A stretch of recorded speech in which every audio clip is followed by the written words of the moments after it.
Vamos a conversar con Martín Rapetti, economista, para tener una mirada respecto de lo que está pasando con la economía, la relación entre macro y micro, si corresponde hacer esta división, y, y si sigue siendo una economía dual de dos velocidades o esa foto, ese registro ya va mutando hacia otro. Hola Martín, un placer saludarte, ¿cómo andás? Hola Juan Pablo, ¿cómo te va? Gracias por llamarme. Empecemos por lo importante. ¿Qué canción? Qué ¿Qué canción, canción? tremenda ¿Qué canción. canción? Sí, sí, no, una Casi locura. que me pongo a bailar mientras Y a esperaba. gritar, ¿viste? Pero bueno, hay que cuidar la garganta. ¿Cómo ves la economía argentina en este momento, Martín? Bueno, es una economía que está, la palabra más sintética es esta inflación, ¿no? Es una economía que si bien por ahí estadísticamente ves que está creciendo, aunque poco, ese crecimiento que hay es básicamente impulsado por algunos conjuntos de sectores que casi con independencia de lo que pasa en Argentina crecen, que son energía y minería. Y la agroindustria que viene recuperando muy fuerte, que eso depende mucho en gran medida también del factor climático, ¿no? En el corto plazo. Después hay algún que otro sector, también intermediación financiera, la actividad bancaria, hay algo hasta hace poco, vamos a ver los últimos datos, de recuperación en hotelería y restaurantes, ¿no? En ese rubro.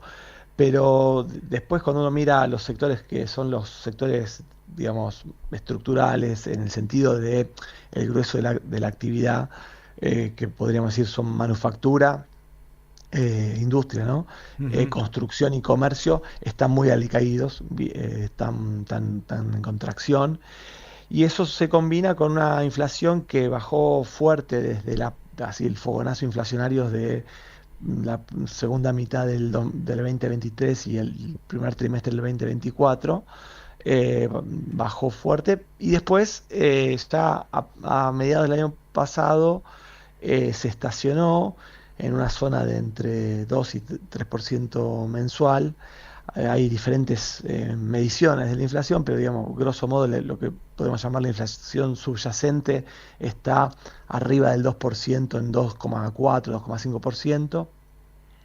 Entonces, esa es la combinación. A eso yo le agregaría que eh, lo que estamos viendo también es que hay un deterioro importante en el poder adquisitivo de los ingresos.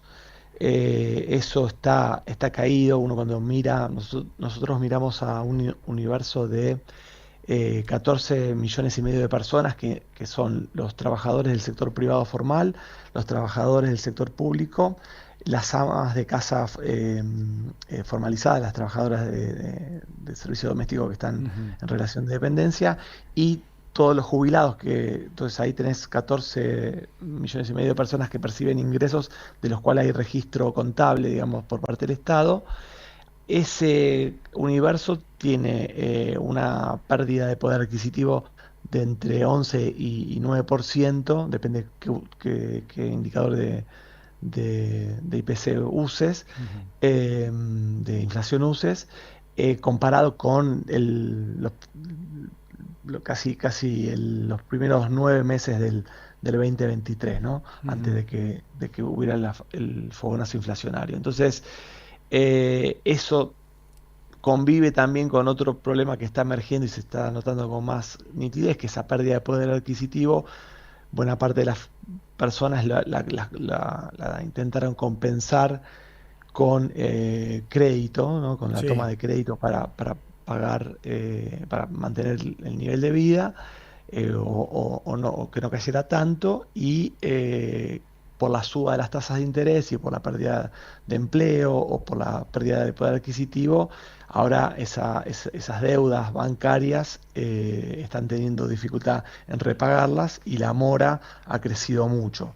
Está más o menos en el 10% del sistema bancario, y lo que es el sistema no bancario ya llega casi a 30%, más de 27%. Eh, Vos sos miembro fundador y director ejecutivo de la consultora Equilibra y por supuesto desde la consultora hacen estudios, proyecciones frente a esta situación y considerando que está bastante clara la hoja de ruta o la declaración de intenciones de este gobierno. ¿Cómo vislumbras el futuro?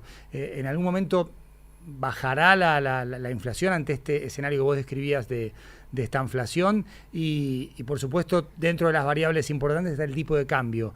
Teniendo en cuenta la relación hoy peso-dólar, ¿cuánto influye en la actual situación económica argentina? Mira, la inflación tiene un componente que es importante, que es el estacional, o sea que hay meses donde son más inflacionarios y otros meses que son menos inflacionarios.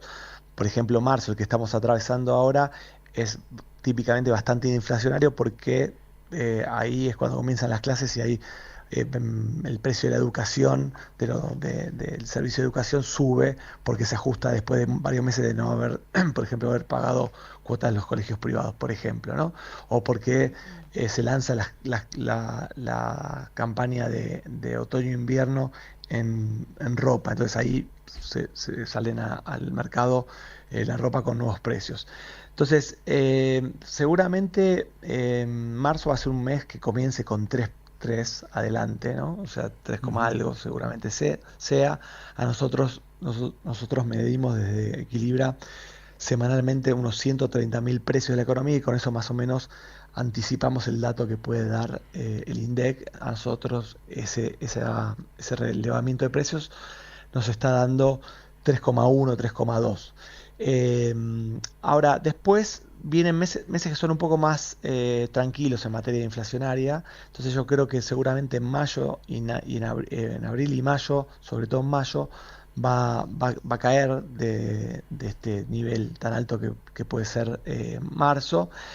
Pero tendencialmente yo no veo una inflación que baje muy fuertemente, ¿no? O sea, cuando vos llegas a estos niveles de inflación del 2% mensual, 2,5% mensual, la baja de inflación se hace muy trabajosa. Entonces, seguramente puede haber una tendencia declinante, algún mes por arriba, algún mes por abajo, pero no veo que baje muy significativamente. O sea, no imagino Ujú. eh, tendencialmente que la inflación mensual sea 0, algo como pareciera querer el gobierno. Obviamente puede haber algún mes por algún factor específico que nos dé me parece difícil, pero podría pasar. Pero como tendencia no lo veo. Veo más o menos una inflación parecida a la del año pasado. Ahora, hay una cosa, el elefante en la habitación del que no hablamos, que es el conflicto en Medio Oriente con Irán, que eso puede traer varias complicaciones. Obviamente, la suba del precio del petróleo y del gas natural licuado hace que el costo de la energía a nivel global se encarezca. Todo lo que se produce en una economía se hace con energía. Entonces, si el precio de la energía sube, el precio del resto de las cosas también tiende a subir. Entonces, va a haber un impacto, ya está habiendo un impacto inflacionario a nivel global. Eso, eh, se, se quiera o no, va finalmente a llegar a Argentina. Y hay otro canal que es, a mi juicio, tal vez el más preocupante, es el financiero. Cuando sube la inflación a nivel global, tienden a subir las tasas de interés, y cuando suben las tasas de interés a nivel internacional, típicamente los fondos de inversión, los bancos, reasignan sus fondos desde países emergentes, como puede ser la Argentina, a países más seguros como Estados Unidos o Europa. Cuando eso pasa, los tipos de cambio, el precio del dólar en los países, en este caso en Ujú. Argentina, tienden a subir. Entonces, ahí tenés un otro efecto que puede generar impacto inflacionario por la vía del tipo de cambio, si efectivamente eso llegara a pasar. Y hay una complicación adicional en el caso argentino, que es que el gobierno eh, tiene en algún momento que empezar a conseguir financiamiento externo, Sí, sobre todo para cumplir con el pago de las obligaciones que tiene de deuda, sobre todo en 2027. Entonces, en un contexto donde sube la tasa de interés internacional y el riesgo país no baja, de hecho sube un poquito, está en 600 puntos básicos, eso le agrega una cuota de preocupación, de complejidad a la dinámica económica que me parece que no está en los planes de nadie. Estas cosas pasan, pero bueno, no estaba en los planes de nadie, y creo que esto, conforme vaya corriendo el tiempo y la guerra no se resuelva, puede llegar a ser un dolor de cabeza importante para el gobierno. Martín, ¿qué tal? Acá te hago una consulta, Mauricio. ¿Por qué el gobierno insiste entonces en que comenzaría con cero en agosto? Digo, ¿es una trampa que se pone a sí mismo? ¿Puede tener alguna consecuencia? Bueno, digamos que todo gobierno, cuando se trata de materia inflacionaria y de cualquier cosa en materia económica, trata de darle forma a las expectativas de las personas. Y si yo logro como gobierno convencer a la gente de que el escenario inflacionario por venir va a ser de menor inflación, es como que hay una profecía autocumplida, porque sí. todos nosotros negociamos precios en la economía, y si estamos convencidos de que vamos a una economía de menos inflación, seguramente estamos más predispuestos a negociar con menos inflación nuestros precios. Entonces, eso, digamos, nos sorprende que un gobierno trate de decir va a ser más baja la inflación. Eh, No, Convengamos también que el gobierno viene diciendo eso hace ujú. tiempo, y hace tiempo también que la inflación ha sido más rebelde de lo que el gobierno hubiera pensado. Entonces, ¿por qué dice el cero? No lo sé. También acordate que Massa dijo la inflación va a comenzar con 3, no me acuerdo en qué mes del 2023, Sí, y la sequía lo mató, y bueno, y terminaron con inflación de 2 dígitos mensuales. Entonces, bueno, no sería la primera vez que un gobierno, intentando formatear las expectativas, no se le cumple. No es que fallen, digamos, porque no es que están haciendo un pronóstico, están tratando de inducir y de formatear las expectativas de todos nosotros, lo cual es parte de la política económica. Sí, suena un poco a ridículo que Milei siga sosteniendo esta postura cuando tenemos el precio de la nafta que no deja de subir, subió un 4% ujú. en las últimas horas y ya acumula un 10% en los últimos 17 días, ¿no? En el marco de este conflicto bélico en Medio Oriente.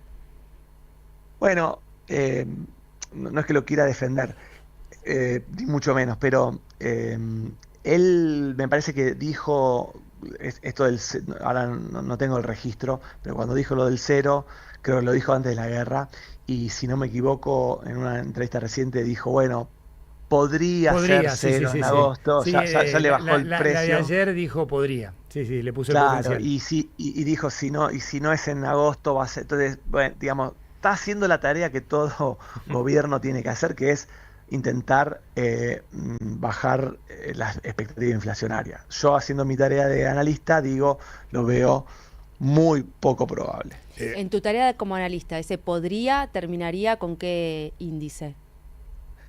Bueno, lo que pasa es que, como te decía antes, bueno, primero, la bola de cristal nadie la tiene, pero Ujú. segundo, se está desarrollando ahora un fenómeno que puede generar mucha inflación dependiendo de la duración del conflicto. Entonces, es muy contingente el pronóstico al desarrollo del conflicto en Irán. Yo, para dar una orientación más holística, te diría, yo creo que el 2026 va a tener una inflación parecida a la que tuvo 2025. O Ujú. sea, no va a ser, ese sería un escenario eh, probable. Obviamente, si se complejiza todo en el mundo, hay inflación internacional muy pronunciada, el tipo de cambio sube, desaparece el crédito para Argentina, empieza a haber complicaciones y preocupaciones respecto al pago de la deuda en 2027, ahí estás hablando ya de otro escenario, incluso la inflación puede ser mayor que eso, Claro. ¿no? Una pregunta, ¿qué tal? Acá Mauro te saluda. Y el Gracias, gobierno, Mauro. en este caso, por supuesto, de contingencia, ¿no? De la guerra y demás, ¿puede seguir controlando la situación, ponerle el tipo de cambio con la tasa de interés, la reducción, si se quiere, del dinero circulante, y frente a un escenario donde suben los precios en general, aguanta la gente, digo, en esta reducción, este aumento de tasa, o sea, con un crédito cada vez más caro y sin pesos, se aguanta tanto el gobierno como la gente? ¿Lo puede aguantar? Son muchas preguntas en una, Mauro. Primero, digamos algo que está en los datos. El Banco Central tiene reservas negativas, o sea, tiene reservas negativas por 12.000 millones de dólares. Eso significa, en castellano, tiene pocos dólares, no tiene muchos dólares. Tiene dólares que son prestados, digamos. Entonces, para gobernar el tipo de cambio, el Banco Central tiene que tener dólares. Hay un periodo ahora por venir, bueno, de hecho, desde que comenzó el año, el mercado cambiario ha estado muy tranquilo. El Banco Central ha podido comprar, no acumular, pero sí comprar reservas. Y se viene ahora todo el periodo de la liquidación de la cosecha gruesa, con lo cual el sector privado va a estar ofreciendo muchos dólares, probablemente más que la demanda privada, y eso va a hacer que el Banco Central incluso pueda comprar dólares, seguir comprando dólares durante esta primera mitad del año. Ahora, la segunda mitad del año es más un periodo más seco de dólares privados. Entonces ahí hay más chances de que haya presiones alcistas. Va a tener que usar la tasa de interés, y la tasa de interés es un complemento importante para justamente dar atractivo a la gente a quedarse en pesos y no comprar dólares. Pero como bien decís, en un contexto cuasi recesivo como el que estamos, donde las familias, sobre todo las familias, ¿no? Las empresas no tanto, pero las familias en particular están teniendo un problema con el repago de las deudas que contrajeron, y va a ser un tema complejo. Yo tampoco me haría ilusión de que este sea un año donde veamos una recuperación muy fuerte de la economía. O sea, creo que en el mejor de los casos va a ser un año de un crecimiento módico que en buena medida casi ni se sienta en el bolsillo de la gente, porque entre que tenés que pagar servicios de energía, de luz, gas, transporte, que seguramente tengan un impacto en el bolsillo, y que además estás pagando cuotas de tarjeta de crédito que están caras por la tasa de interés, no me parece que en el bolsillo de la gente se sienta una mejora muy perceptible, digamos, ¿no? Más allá de que el INDEC por ahí de que el PBI crezca este año 2,5%, ¿no? Martín, ha sido muy claro y muy amable. Muchísimas gracias. Un placer. Un placer. Gracias por la canción de inicio. Por favor, Martín Rapetti, economista.